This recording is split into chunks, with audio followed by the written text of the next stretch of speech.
Shalom.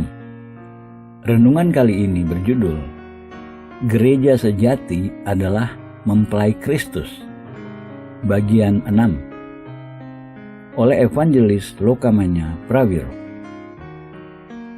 Campuran kebenaran dan kepalsuan, kebaikan dan kejahatan sudah mulai menginfiltrasi gereja. Kita kemungkinan menjadi bingung dan tertipu jika kita gagal membedakan antara dua gereja yang berlawanan di bumi hari ini, gereja sejati dan gereja palsu. Dalam 2 Korintus 11 ayat 2, Paulus menjelaskan maksud Allah mengenai gereja sejati. Sebab aku cemburu ilahi, karena aku telah mempertunangkan kamu kepada satu laki-laki untuk membawa kamu sebagai perawan suci kepada Kristus. Ini pernyataan yang luar biasa, mengingat jenis orang-orang dalam jemaat gereja di Korintus: pelacur, homoseks, lesbian, pemabuk, pezina, pemeras, dan lain-lainnya. Namun Paulus membayangkan gereja yang dibuat layak sebagai perawan suci untuk Tuhan Yesus Kristus melalui kuasa darah Yesus dan kerja pengudusan Allah. Setelah mendirikan gereja di Korintus, Paulus mengklaim tanggung jawab mempertunangkan gereja kepada Kristus. Jadi konsep pertunangan gereja dengan Yesus Kristus adalah analogi yang tepat. Siapapun yang sudah membuat komitmen pada Kristus sudah dipertunangkan, namun belum dikawinkan dengan Yesus. Wahyu 19 ayat 7 memberi gambaran indah perkawinan yang akan segera terjadi. Marilah kita bersuka cita dan bersorak-sorai dan memuliakan Dia, karena hari perkawinan anak domba telah tiba dan pengantinnya telah siap sedia. Seluruh surga, seluruh alam semesta sesungguhnya dengan penuh semangat menunggu perkawinan domba.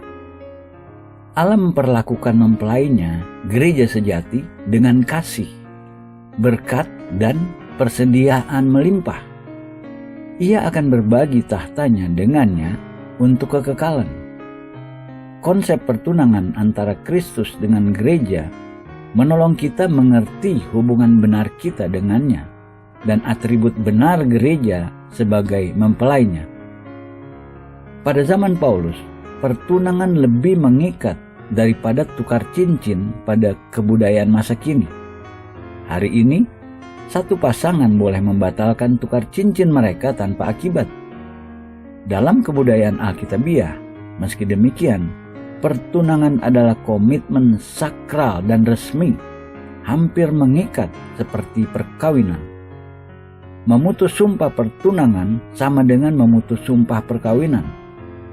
Ketika seorang perempuan bertunangan dengan seorang laki-laki, perayaan pernikahan segera dilakukan setelah itu, menyatukan mereka secara legal sebagai suami istri.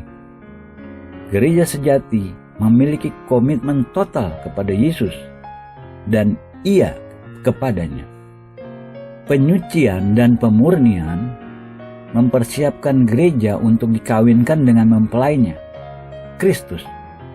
Wahyu 19 ayat 8 menggambarkan gereja mempersiapkan perkawinannya. Dan kepadanya dikaruniakan supaya memakai kain lenan halus yang berkilau-kilauan dan yang putih bersih. Lenan halus itu adalah perbuatan-perbuatan yang benar dari orang-orang kudus. Ia akan dihiasi dengan perhiasan karunia-karunia Roh Kudus. Paulus menulis dalam suratnya pertama kepada orang-orang Korintus, "Aku senantiasa mengucap syukur kepada Allahku karena kamu atas kasih karunia Allah yang dianugerahkannya kepada kamu dalam Kristus Yesus. Sebab di dalam Dia kamu telah menjadi kaya dalam segala hal, dalam segala macam perkataan dan segala macam pengetahuan, sesuai dengan kesaksian tentang Kristus yang telah diteguhkan di antara kamu. Demikianlah kamu tidak kekurangan dalam suatu karunia pun, sementara kamu menantikan penyataan Tuhan kita Yesus Kristus. Ia juga akan meneguhkan kamu sampai kepada kesudahannya, sehingga kamu tak bercacat pada hari Tuhan kita Yesus Kristus. 1 Korintus 1 ayat 4-8. Ketika seorang laki-laki melamar kawin seorang perempuan, ia biasanya memberinya cincin berlian indah.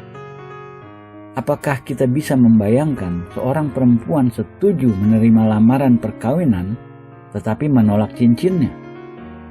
Respons ini menggambarkan batalnya perkawinan. Dengan cara yang sama, gereja yang menolak anugerah karunia-karunia spiritual Yesus kemungkinan tidak akan menjadi mempelainya. Ia perlu menerima karunia-karunianya sepenuhnya dilengkapi dan dihiasi cantik untuk hari perkawinannya. Yesaya 61 ayat 10. Memuji Allah untuk pekerjaan penghiasannya ini.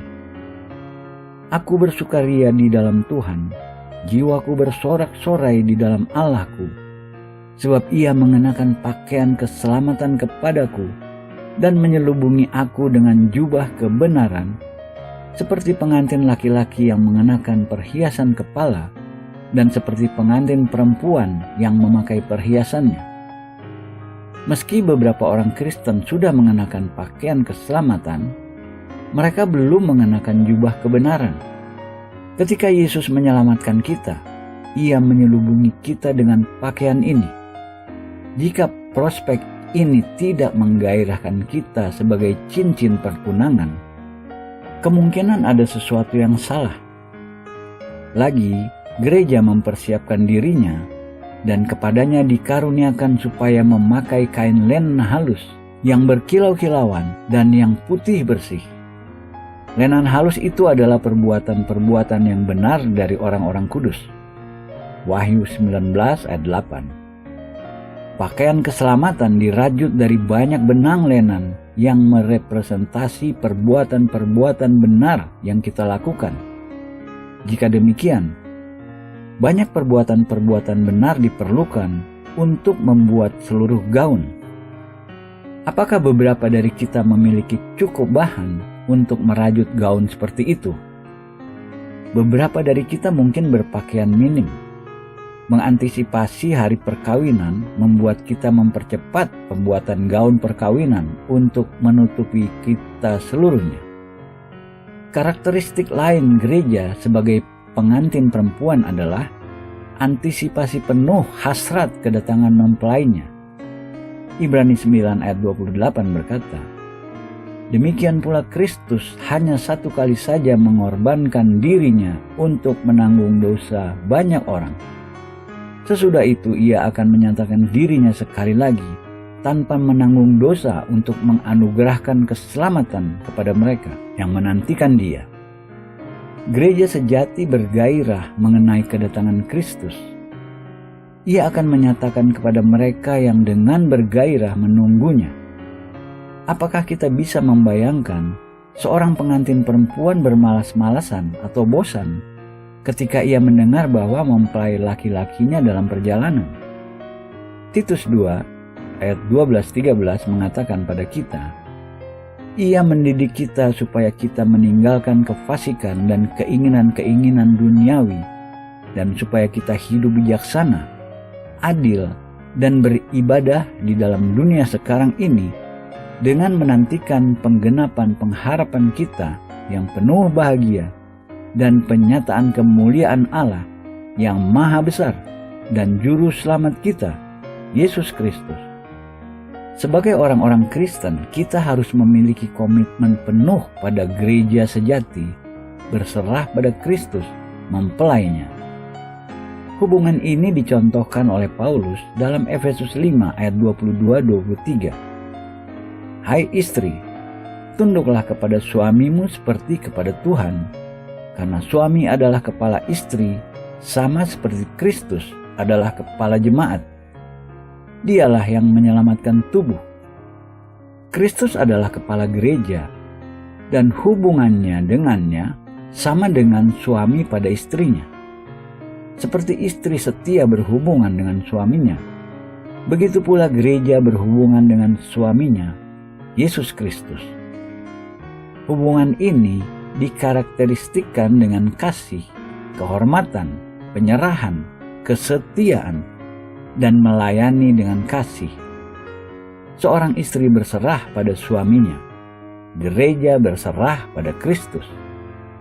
Dalam Efesus 5 ayat 25-27, Paulus melanjutkan, "Hai suami, kasihilah istrimu sebagaimana Kristus telah mengasihi jemaat dan telah menyerahkan dirinya baginya untuk menguduskannya, sesudah ia menyucikannya dengan memandikannya dengan air dan firman." Ketika gereja berserah pada Allah, mengalir kemuliaannya dan menjadi indah. Allah akan membawa kekudusan pada gerejanya dengan permandian air firman-Nya. Bahasa Yunani mempunyai dua istilah untuk kata logos yang berarti kata yang tertulis dan rema yang berarti kata yang diucapkan. Iman hasil dari mendengar rema, dan maka pemberitaan dan pengajaran firman Allah akan menyucikan gerejanya. Dalam Efesus 4 ayat 15-16, Paulus menggunakan analogi anatomikal untuk menggambarkan hubungan kita dengan Kristus.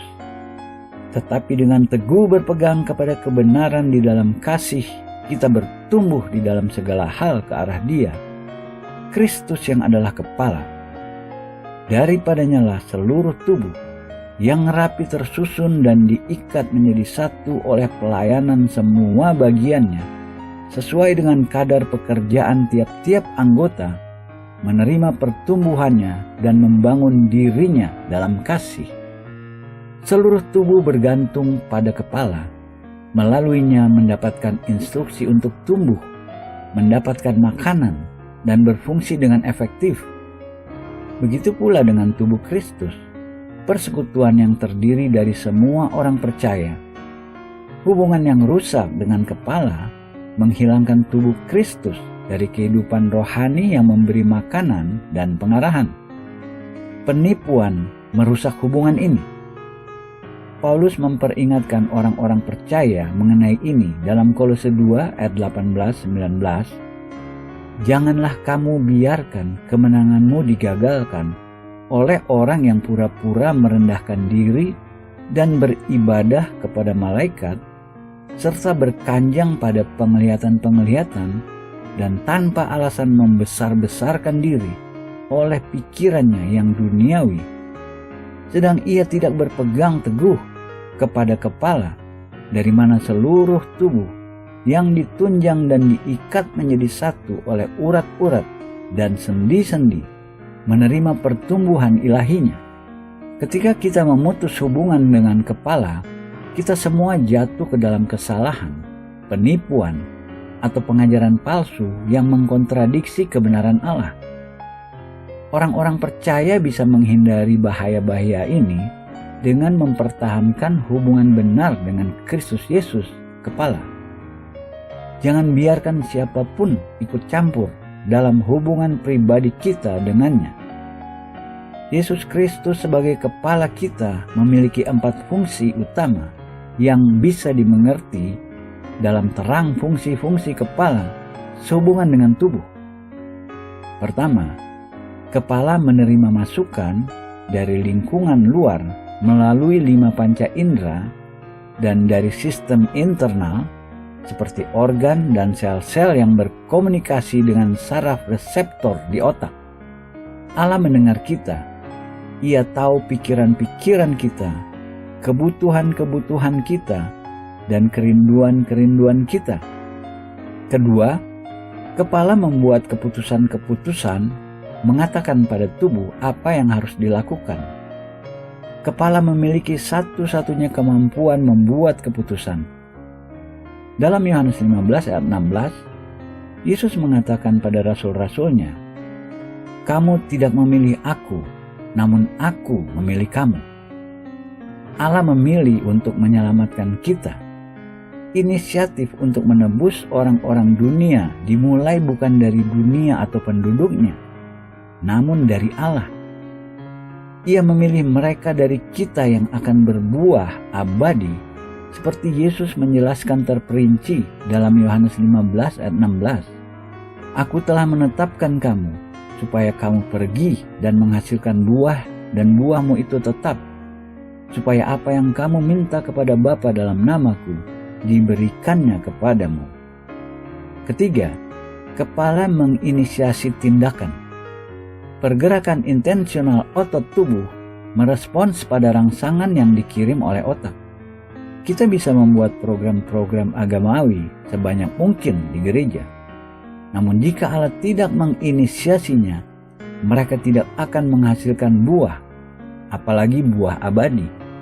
Keempat, kepala mengkoordinasi aktivitas bagian-bagian tubuh yang melaksanakan keputusan-keputusan yang dibuatnya. Pilihan Allah penting untuk kehidupan kita sebagai orang Kristen, dan Allah terlibat dalam kehidupan kita sampai tingkat yang Ia sudah tahbiskan apa yang harus kita kejar. Ambil perkawinan sebagai contoh.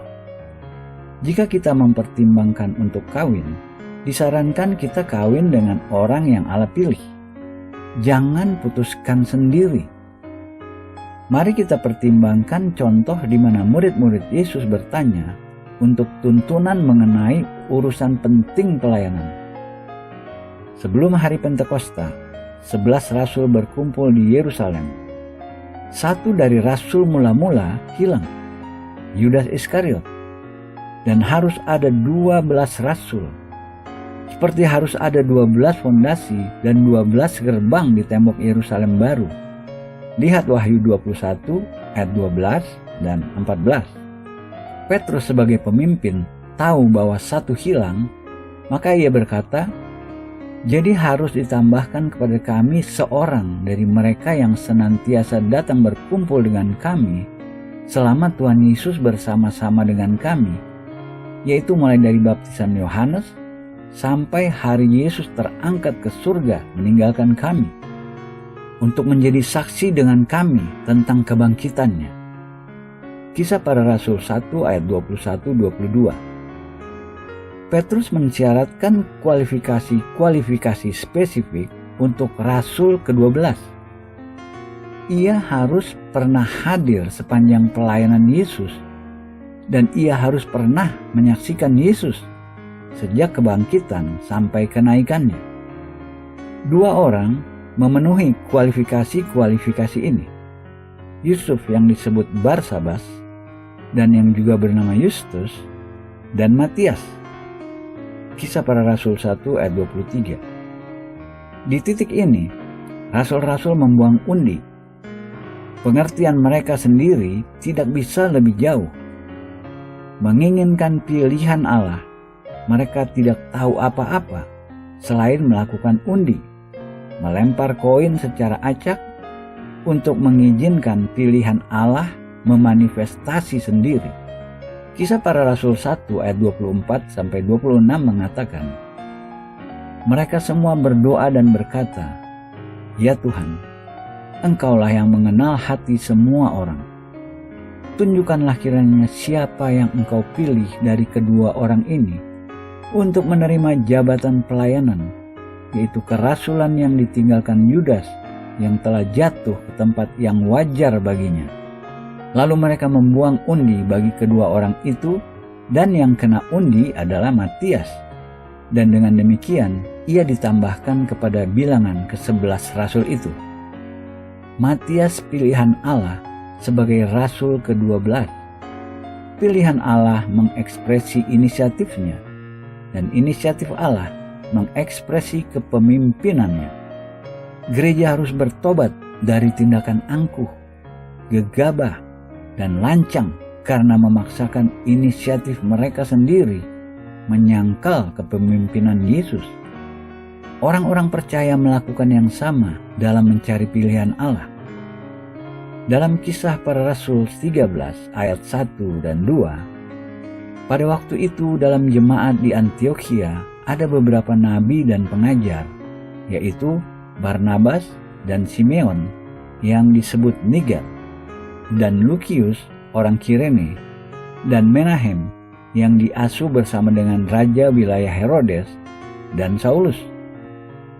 Pada suatu hari ketika mereka beribadah kepada Tuhan dan berpuasa, berkatalah Roh Kudus, "Khususkanlah Barnabas dan Saulus bagiku untuk tugas yang telah kutentukan bagi mereka." Sementara mereka menunggu keputusan Tuhan, nabi-nabi dan pengajar-pengajar berpuasa dan menyembah. Seberapa sering gereja menghampiri Allah dengan agendanya, kebalikan dari bertanya kepadanya, "Apa agendamu?" Allah tidak di sana hanya untuk memberi cap stempel persetujuan pada ide-ide kita. Orang-orang ini adalah rasul-rasul bukan karena keinginan mereka sendiri, melainkan dari Allah. Karena rasul diutus. Tindakan mengutus mengimplikasi pengirim. Dalam kasus ini, Allah mengamanatkan pelayanan mereka dan mengirim mereka keluar. Menarik untuk dicatat, meski demikian, walaupun inisiatifnya keluar dari Allah Bapa melalui Yesus Kristus Anak dan melalui Roh Kudus, orang-orang ini tidak disebut rasul sebelum gereja mengutus mereka keluar. Allah tidak melangkahi gereja dalam menetapkan pelayanan-pelayanan. Dalam 1 Tesalonika 1 ayat 9 dan 10, Paulus menulis kepada beberapa orang-orang Kristen mula-mula mengenai dampak Injil di Tesalonika. Sebab mereka sendiri bercerita tentang kami, bagaimana kamu sambut dan bagaimana kamu berbalik dari berhala-berhala kepada Allah untuk melayani Allah yang hidup dan benar, dan untuk menantikan kedatangan anaknya dari sorga yang telah dibangkitkannya dari antara orang mati, yaitu Yesus yang menyelamatkan kita dari murka yang akan datang. Orang-orang Kristen bertanggung jawab melayani dan menunggu. Dua fungsi ini mendefinisi totalitas kehidupan Kristen. Melayani bukan segalanya. Melayani harus dibarengi dengan menunggu atau berdiam diri. Lihat Mazmur 46 ayat 10. Alkitab membuat lebih dari 50 referensi perlunya menunggu Allah. Alkitab New International Version memberi terjemahan jelas Yesaya 64 ayat 4. Tidak ada telinga yang mendengar dan tidak ada mata yang melihat seorang Allah yang bertindak bagi orang yang menanti-nantikan Dia. Hanya Engkau yang berbuat demikian. Allah bertindak mewakili mereka yang menanti-nantikannya. Menunggu adalah tanda iman, menegaskan kepercayaan kita dalam pemeliharaan Allah. Menunggu juga mengakui ketergantungan kita pada Allah. Gereja tidak akan progres melewati posisinya hari ini sampai mereka belajar menanti-nantikan Allah.